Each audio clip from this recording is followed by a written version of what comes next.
Dear IFM, kung minsan, kahit nakilala mo na ang babaeng totoong magmamahal sa'yo, hindi sasang-ayon ang tadhana para sa inyo.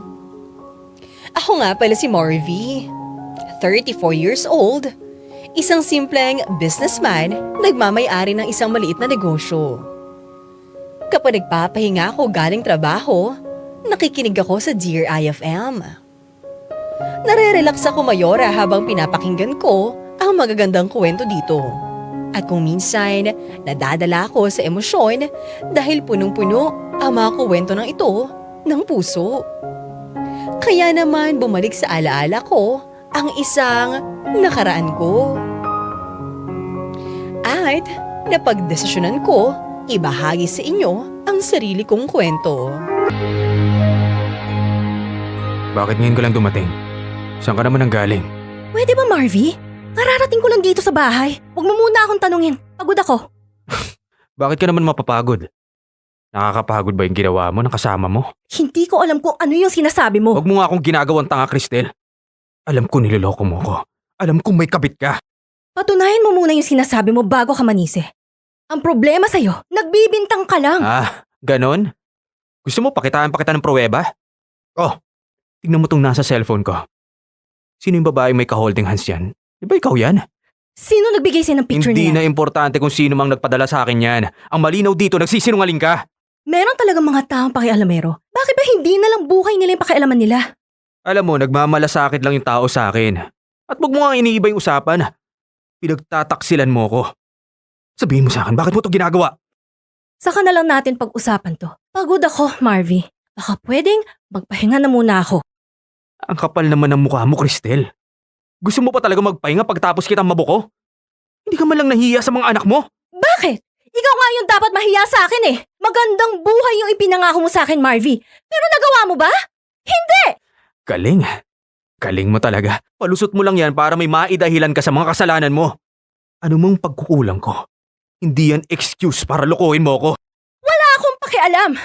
Gagawin ko kung ano ang gusto ko. Ano bang hinahanap mo sa relasyon natin? Lahat naman binibigay ko sa iyo.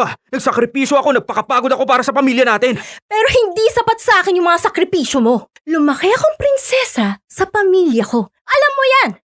Pero magmula nang maging mag-asawa tayo, nahirapan na ako. Ayoko yung nahihirapan ako. Hindi ka ba nahihiya sa mga sinasabi mo? Ikaw yung problema. Ang gusto mo pagbigyan ko yung mga luho mo. Hindi naman pwede yun. Hindi naman ako mayaman eh. Ordinaryong tao lang ako. Yun na nga. Dapat sa mayaman ako pumatol, hindi sa'yo. Kaya wag mo akong sisihin kung nakahanap ako ng lalaking mas higit pa sa'yo. Ano? Sino yung lalaking pinagmamalaki mo? Sabihin mo. Sino yun? Bakit mayaman ba yan? Sabihin mo, kaya siya yung pinalit mo sa akin, oh. Hindi siya sobrang yaman. Pero hindi naman hamak na mas mapera siya kesa sa'yo. At hindi ko nasasayangin pa yung buhay ko sa bahay na to. Sasama na ako sa boyfriend ko. Hindi mo yan gagawin, Cristel. Kapag tinuloy mo yan, kakasuhan ko kayo ng kabit mo. Sige, gawin mo yung sinasabi mo. Sa tingin mo ba, hindi masasaktan yung anak natin kapag kinasuhan mo ko? Sige, ipakita mo sa kanya na pinapahirapan mo yung nanay niya. Ay, tignan ko lang kung kaya ka pang mahalin ng mga bata pagkatapos niyan. Kung makapagsalita ka, parang may malasakit ka sa anak mo, ah. Kung talagang mahal mo siya, hindi mo dapat ginawa yung kasalanan mo. Huwag mong ginagamit sa akin yung anak ko. Ikaw lang ang niloko ko, hindi siya. At wala akong kasalanan. Hinanap ko lang naman yung kaligayahan ko. Masama ba yun? Talaga magpapakatanga ka talaga para mabigyan mo ng katwiran yung kasalanan mo? Malala ka na, Cristel. Kahit sinong normal na tao, hindi sasabihin ng mga bagay na yan. Kung gusto mo maayos ang pamilya natin, hiwalayan mo yung kabit mo. Pero hindi ako pinakinggan ni Cristel. Tinuloy pa rin niya ang relasyon niya sa kanyang kabit. Tuluyan na rin niyang iniwan kaming mag-ima. Hindi man lang niya naisip kung ano ang mararamdaman ng anak namin sa kanyang ginawa. Hindi ko rin magawang magkaso noon dahil ano nga naman ang iisipin ng bata. Ayokong masaktan siya, pero nahihirapan na rin ako. Kaya naman naisipan ko na mag-ibang bansa. Ininsulto ako ni Cristel dahil hindi ko maibigay ang gusto niya. At nagbabakasakali ako na pagpunta ko ng Amerika magbabago ang buhay ko at makakaya kong buhayin ang aking anak. Malungkot sa ibang bansa at lalo ko pang naramdaman ang aking pangungulila. Pero hindi na ako umaasang makikilala ko pa ang babaeng magpapaligaya sa puso ko. Miss, salamat Muntik na ako magulpi kung hindi mo ako tinulungan. Mabuti na lang talaga dumating ka. Walang ano man yun. Ikaw naman kasi, hindi mo na lang sana pinatulan yung mga yun. Di ko naman pwedeng paragpasin yung ginawa nila. Hindi ako magpapaapi kahit nasa ibang bansa na ako. Ay nako, kailangan mo magtimpi dito kuya. Kung hindi, nako, mapapahama ka talaga. Pasensya ka na ha. Nagdilim lang yung paningin ko. Ininsulto kasi nila yung kababayan natin eh. May mga racist talaga dito, pero di mo naman sila kailangan patulan. Kung sa Pilipinas, malakas yung loob nating makisali o umawat sa gulo, nako, di yun pwede dito. Pwede ka pang madamay o makasuhan. Ganun ba? Naku, hindi ko yun alam Kaya nga kuya, huwag kang basta-basta nalang papasok sa gulo dito. Baka kung ano pa yung mangyari sa'yo. Mabuti na nga lang talaga na itakas kita sa kanila eh. Oo nga eh. Galing mo rin no? Alam mo yung mga pasikot-sikot dito. Yung mga pwedeng pagtaguan. Nga pala, miss, ano nga palang pangalan mo? Kuya, wag na, okay na yun. Tinulungan lang kita. Nagmagandang loob lang ako. Hindi mo na kailangan malaman pa yung pangalan ko, no? Bakit naman hindi? Tinatanong ko lang naman. Natural lang naman na alamin ko yung pangalan mo, lalo na ikaw ang tumulong sa akin. Wag na lang talaga. Biglaan lang yung pagkikita natin. Pagtapos nito, maghihiwalay din naman tayo. Hindi na kailangan. Sandali lang, bakit mo sinasabi yan? Hindi ba pwedeng magkita pa tayo? Hindi naman sa ayaw kong makita pa kita, pero kasi medyo delikado eh. Bakit naman delikado? Grabe naman, inaalam ko lang yung pangalan mo. Gusto ko lang naman makipagkaibigan sa'yo Pasensya ka na sa sasabihin ko pero hindi ko kasi alam kung mapagkakatiwalaan ba kita eh. Uy, grabe ka naman. Tinulungan mo nga ako, di ba? Syempre, oo yun. Hindi naman kita ipapahamak. At saka, hindi ko rin naman maintindihan. At ba kinakatakot mo? Ay, sige, sasabihin ko sa'yo kung bakit. Siguro naman, di mo ako ipapahamak, di ba? TNT ako dito. Alam mo naman yun, di ba? Kami yung mga tago ng tago. Okay, gets. Kaya naman pala. Hindi rin naman kita masisisi. Pero huwag kang mag-alala, hindi naman kita isusumbong Syempre gusto ko lang na makasiguro. Marami kaya nanguhuli dito ng mga katulad namin. Ang masakit pa dito, kung sino pa yung mga kapwa Pilipino namin, nako, sila pa yung nagpapahamak sa amin. Wala tayong magagawa dyan. May mga ganyan talaga tayong kababayan. Mga utak na talangka. Yun yung mga taong hihilain ka pababa para lang umangat sila. Kaya nga sana, naiintindihan mo kung bakit nag-iingat ako, pero tingin ko naman iba ka sa kanila. Hindi mo ako papahamak, di ba? Salamat. Kanina pa tayo nag-uusap dito. Siguro naman wala nang dahilan para hindi mo sabihin yung pangalan mo sa akin. Ay, oo nga, sorry. Jane nga pala. Jane. Ako naman si Marvy. O yan, magkakilala na tayo. Tingin ko naman, hindi ka na matatakot sa akin. Huwag kang mag-alala. Wala naman akong gagawin sa'yo na ikakapahamak mo Unang beses pa lang na nakita ko si Jane, nahulog na agad ang loob ko sa kanya, Mayora. Pero syempre, pinigilan ko muna ang aking sarili dahil ayoko nang masaktan. Hindi pa rin naman talaga naghihilom ang sugat sa aking puso. Pero, nang dahil kay Jane, paunti-unti ko nang nakakalimutan ang sakit. Habang tumatagal, hindi na importante si Cristel para sa akin. Hindi na ako pwedeng magkamali. Sigurado na ako. Si Jane, ang bagong nagpapasaya sa puso ko.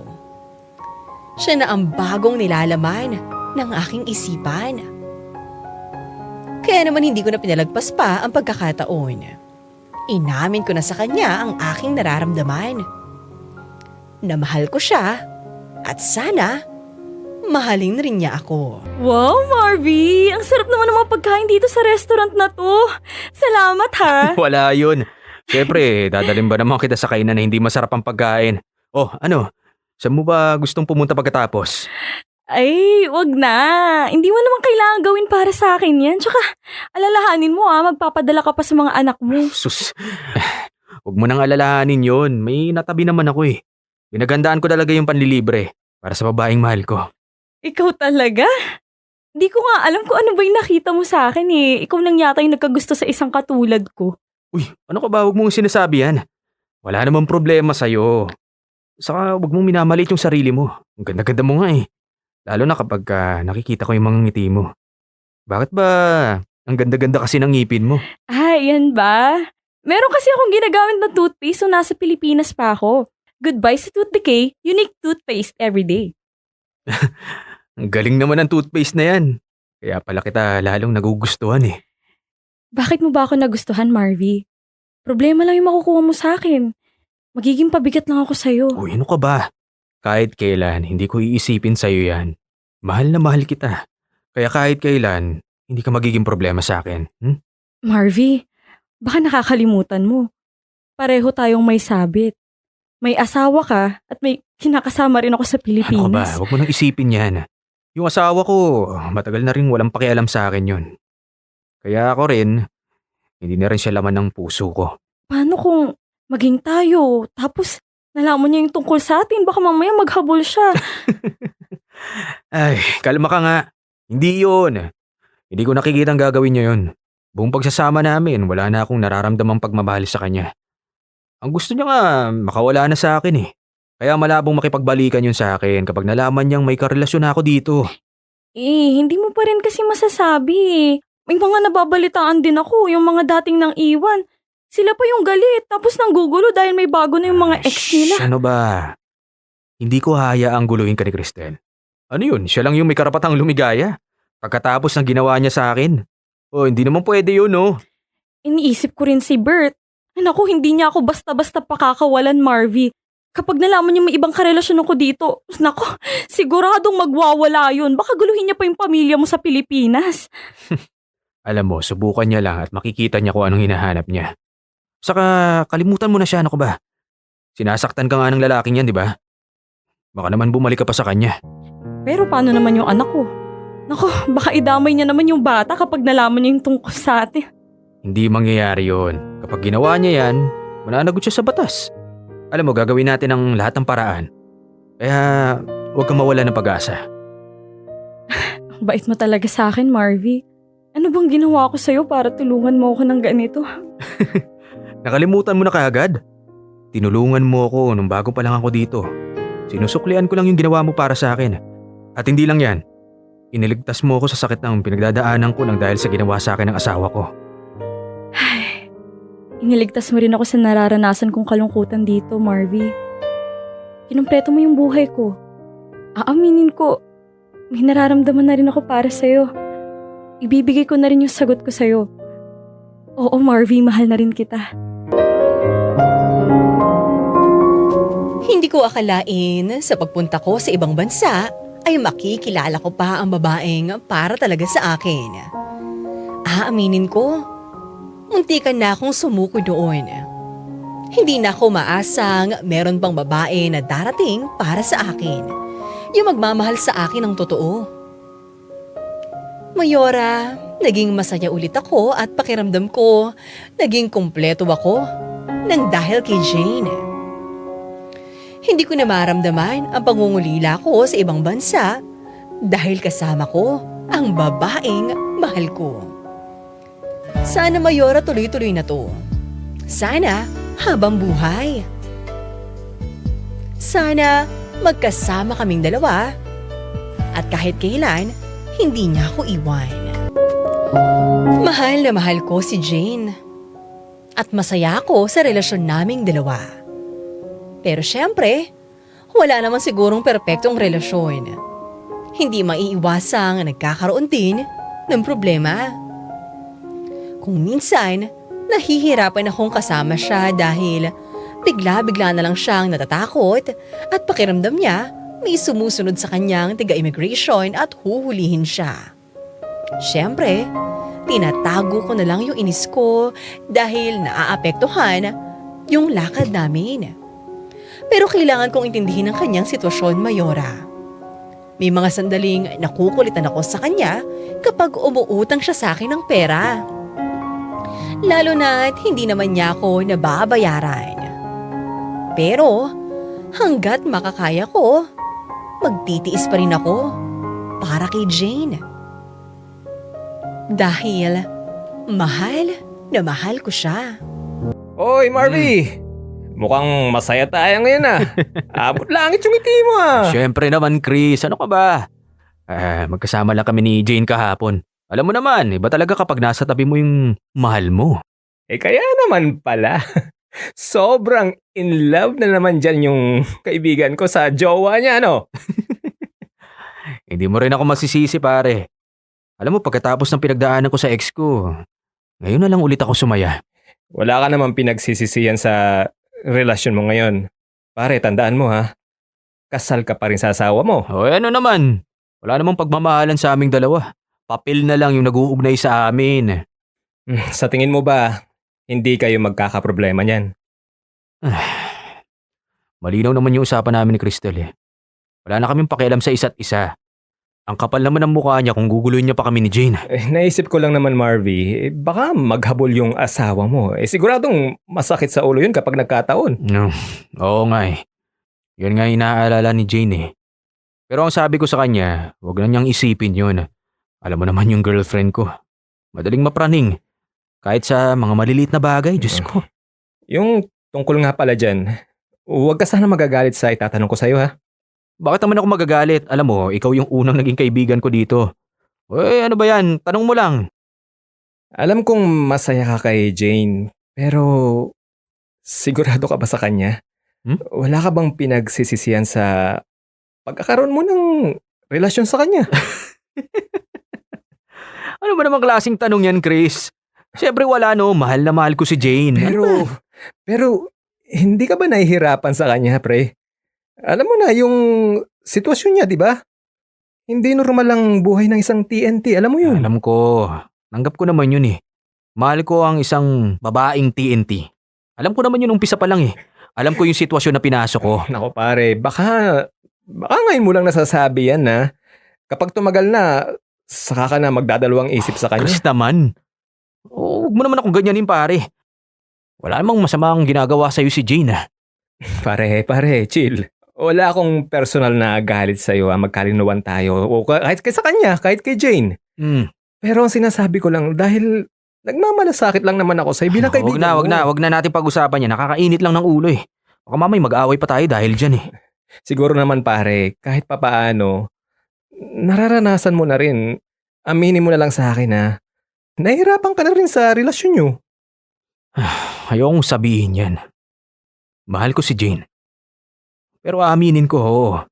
Nakakapagod din yung ganitong klase ng relasyon. Yun lang naman yung sinasabi ko sa'yo. Kaya huwag ka magalit. Bakit? Ano bang nangyayari sa inyo? Nag-aaway pa kayo? Paminsan-minsan. Paano? May mga oras na kabado siya sa tuwing magkasama kami. Pakiramdam niya may sumusunod daw sa kanya kahit wala naman. Baka raw hinuhuli daw siya ng immigration. Imbis na masaya yung lakad namin, minsan ay istorbo pa eh. Mahirap talaga yung sitwasyon nila, pare. Siyempre, natatakot siya. Anumang oras, pwede siyang ipa-deport, di ba? Alam mo, hindi lang pala yun. Meron pang isang pagkakataon eh. Minsan nagtatalo kami kasi panay ang utang niya sa akin. Nauubusan din naman ako ng pera. Di ba may trabaho naman siya dito? Yun na nga, di ba? TNT. Palipat-lipat ang trabaho. Paiba-iba. Kung minsan, kitchen helper sa restaurant. Tapos biglang lilipat, magiging caregiver o kaya naman nani. Yung mga ganun maliliit lang naman sinasahod niya. Yan na nga yung ibig kong sabihin. Hindi siya makakakuha ng maayos na trabaho kasi nga, alam mo na, ganun siya. Hindi naman siguro maayos yung papeles niya dito. Illegal yung pagtatrabaho niya dito.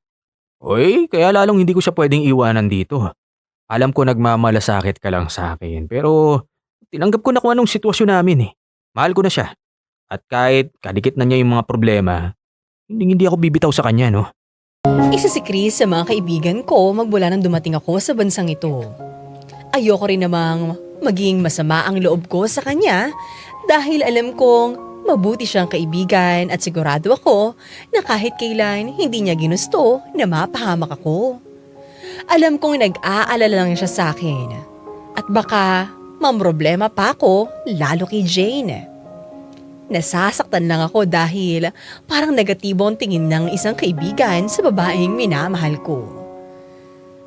At maninindigan ako, Mayora. Kahit na aminado ako sa sarili kong nahihirapan na rin ako sa sitwasyon naming dalawa ng babaeng lagi kong pinipili sa aking buhay. Marvy, Oh, pasensya ka na. Pero kailangan ko talaga yung tulong mo eh. ano naman bang tulong ang hihingin mo? Huwag mong sabihing pera na naman yan. Oo nga, pera nga. Pero baka naman pwede mo akong pagbigyan, Ka na Marvy. naman eh. Nangingi ka na naman. Ano bang akala mo sa akin? Nangingitlog ng pera? Marvy, kailangan na raw kasi ng pera ni nanay sa Pilipinas eh. Alam mo naman, naubos na raw yung binigay ko eh. Pagsabihan mo yung nanay mo. Baka mamaya kung saan niya dinadala yung mga perang pinapadala mo eh. Huwag mo naman paghinalaan yung nanay ko. Grabe ka naman. Kung ayaw mo magbigay, wag. Hindi yung marami ka pang sinasabi. Ang sinasabi ko lang naman, paalalahanan mo ang nanay mo. Ako naman kasi talaga yung nagbibigay ng pera sa inyo eh. Tapos, hindi ko alam kung nasasayang lang. Hindi nga nasasayang yung pera. Alam kong nagagamit sa tama yung perang pinapadala ko. Syempre marami rin naman pangangailangan yung anak ko, no? Madali lang talagang maubos yung pera. Oy, bakit hindi ka kasi maghanap ng trabaho? Para hindi ka hingi ng hingi sa akin. Ano ba sa tingin mo yung ginagawa ko? Di ba nga naghahanap na nga ako? Minamalas lang talaga ako ngayon. Minamalas. Alam mo, harapin na natin ang totoo. Kahit naman may makuha kang trabaho, parang wala lang din eh. Kung ano-anong trabaho lang yung nakukuha mo, malit ang sinasahod. Ba't nang huli, hingi ka lang din sa akin dahil kulang yung pinapadala mo? Alam mo, Marvy, kung ayaw mo magbigay, wag na lang. Di na ako aasa sa'yo. Pwede ba? Huwag kang magmalaki sa akin. Alam naman natin pareho na hindi mo kaya magpadala sa Pilipinas nang wala yung tulong ko. Hindi na. Tama ka naman eh. Wala na lang akong gagawin para magutom yung pamilya ko sa Pilipinas. Pwede ba? Huwag ka naman magdrama. Pinapaliwanag ko lang sa'yo yung sitwasyon. Mahirap sa'yo. Masyado kang matampuhin kaya ganyan. Oo na! Matampuhin na ako! Laitin mo pa ako! Insultuhin mo pa ako! Maliit naman talaga yung tingin mo sa akin eh! Palibhasa, maayos yung trabaho mo! Samantalang ako walang mahanap ng matinong trabaho dito dahil illegal ako dito! Sorry. Sorry, tama na. Huwag kang umiyak. Alam mo, hindi ko gustong maliitin ka. Wala lang talaga akong pera ngayon kaya umiinit yung ulo ko. Sige na. Tahan na. Kalimutan mo na lang yung mga sinabi ko sa'yo. Kung minsan, hindi ko na alam kung hanggang kailan pa ako tatagal. Pilit kong iniintindi ang sitwasyon namin ni Jane. Pero syempre, nauubos na rin ako, Mayora. Hindi naman pwedeng sa lahat ng oras nakasuporta ako sa kanya. Kaya rin naman ako nagtatrabaho para rin naman sa aking anak. At hindi ko po pwedeng pabayaang maubos din ang papadala ko nang dahil lang sa pamilya niya. Ilang araw na hindi nagpakita sa akin si Jane at hindi ko maiwasang mag-alala sa kanya. Ang inisip ko na lang, baka masama pa rin ang kanyang loob sa akin. Kaya naman palagi kong iniintindi. Nagulat na lang ako, Mayora, nang bigla siyang magsabi sa akin na magkita raw kami at meron siyang mahalaga na sasabihin sa akin. Anong nangyayari dito? Anong nangyari sa'yo? Ang tagal na nating hindi nagkita. Nagtatampo ka pa rin ba? Kung gano'n, sorry na. Di na ako galit sa'yo. Okay na tayo. Okay na. O, yun naman pala eh. Bakit parang kung umasta ka may problema pa rin tayo? Pakiramdam ko tuloy may atraso pa rin ako. Wala na. Kaya nga ako nakipagkita sa'yo. Kasi meron akong mahalagang sasabihin. Tungkol sa naman yan. Parang kinakabahan yata ako dyan ha. Huwag mong sabihin balak mo nang umuwi ng Pilipinas. Iiwan mo na ba ako? Hindi pa ako babalik sa Pilipinas. Pero oo, iiwan na kita. Ano? Teka lang. Hindi ko maintindihan. Iiwan mo na ako. Anong ibig mong sabihin? Kailangan na natin maghiwalay, Marvy. Kalimutan mo na lang ako. Hindi ako yung tamang babae para sa'yo. Ano mang nangyayari sa'yo? Okay ka lang ba? Bakit mo sinasabi sa akin to? Akala ko ba walang problema? Hindi ako mawawalan ng problema. Kaya nga pinapalaya na kita eh. Ako na lang yung gagawa ng paraan para malusutan ko yung sitwasyon ko. Jane, ano ba sinasabi mo? Pagtutulungan natin yung problema mo. Pasensya ka na kung minsan nakakapagsalita ako ng masakit sa'yo pero nadadala lang ako ng emosyon ko. Mahal kita, babawi ako sa'yo. Hindi mo na kailangan gawin yan. Jane, Hindi naman ako naninisi. Nahanap ko na yung pwedeng solusyon sa problema ko. kung ganun pala, hindi na natin kailangan maghiwalay. May solusyon ka naman pala eh. Di ba dapat magsaya tayo? Bakit gusto mong umalis sa buhay ko? Dahil yun yung kailangan nating gawin. Didiretsuhin na kita. May nahanap na akong trabaho. May bago na akong amo. At ang gusto niya, maging asawa niya ako. Ano? Sino na ba itong pinasok mo? Ngayon mo lang yata nakilala yung amo mo na yun. Bakit parang pumayag ka na kagad sa gusto niya? Dahil nangako siyang aayusin niya yung status ko dito kung magpapakasal ako sa kanya. Ito na yung solusyon na matagal ko nang hinahanap oh. Marvy, alam kong masakit para sa'yo to pero kailangan kong gawin to eh. Kailangan nating gawin to. Teka, sandali. Paano ka nakakasiguro tutuparin niya nga yan? Baka mamaya niloloko ka lang yan eh. Jane, huwag kang basta-basta nagtitiwala sa mga yan. Alam ko naman yun, Marvy. Pero desperado na ako eh. Hirap na ako sa sitwasyon ko dito. Kailangan sumagal na ako kung hindi walang mangyayari sa akin, sa pamilya ko. Jane, hindi mo kailangan gawin to. May mahanap pa tayong paraan. Tutulungan kita. Huwag mo lang patulan yung pangako sa'yo ng amo mo na yan. Marvy, buo na yung desisyon ko, okay? Magpapakasal ako sa amo ko, magiging asawa niya ako. Kailangan ko matulungan yung pamilya ko, Marvy. Hindi mo na mababago yung isip ko. Wala ka ba't tiwala sa akin? Sa tingin mo ba hindi kita kaya tulungan? Sabihin mo, hindi mo na ba ako mahal? Marvy, mahal kita. Mahal kita. Pero kailangan ko na magdesisyon eh. Kailangan kong piliin yung pamilya ko. Isa pa mo kung hindi talaga tayo para sa isa't isa. Hindi totoo yan. Binigyan mo ng kulay yung buhay ko. Dati walang-wala yung kulay eh. Pero nung dumating ka sa buhay ko, nagbago ang lahat para sa akin. Please, huwag mo nang ituloy ito, please, Jane. Hayaan mo na akong tumulong sa'yo. Salamat na lang sa lahat ng mga nagawa mo sa akin. At alam ko namang nagmamalasakit ka, Marvy. Pero kailangan ko nang kumilos para sa mga mahal ko sa buhay. Tapusin na lang natin to. Illegal naman yung lahat sa atin eh. Hindi tayo makakilos na maayos dahil sa sitwasyon ko. Isa pa, may asawa ka. Hindi talaga tayo pwedeng maging masaya. Kaya kalimutan mo na lang ako, Marvy.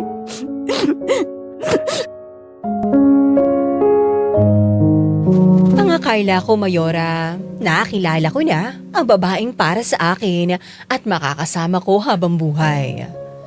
Hindi pa rin pala ako pinagbigyan ng tadhana. Kung ano ang sakit na dinulot sa akin ng nanay ng aking anak, dinoble pa ang sakit ng babaeng inakala kong kukumpleto na sa umiiyak kong puso. Hindi ko maisip na maaatim niyang isakripisyo ang pagmamahalan namin para sa isang taong hindi naman niya lubusang kilala, para lang masiguro ang kinabukasan ng kanyang pamilya. Naintindihan ko naman, Mayora, kung bakit niya nagawa ito at alam kong mahirap ang kanyang sitwasyon. Pero sana, inantay muna niya akong makaisip ng paraan para matulungan ko siya. Mayora, umuwi na muna ako sa Pilipinas para makalimot. Pero hanggang ngayon, naaalala ko pa rin si Jane at nasasaktan pa rin ako. Wala na rin akong balita tungkol sa kanya.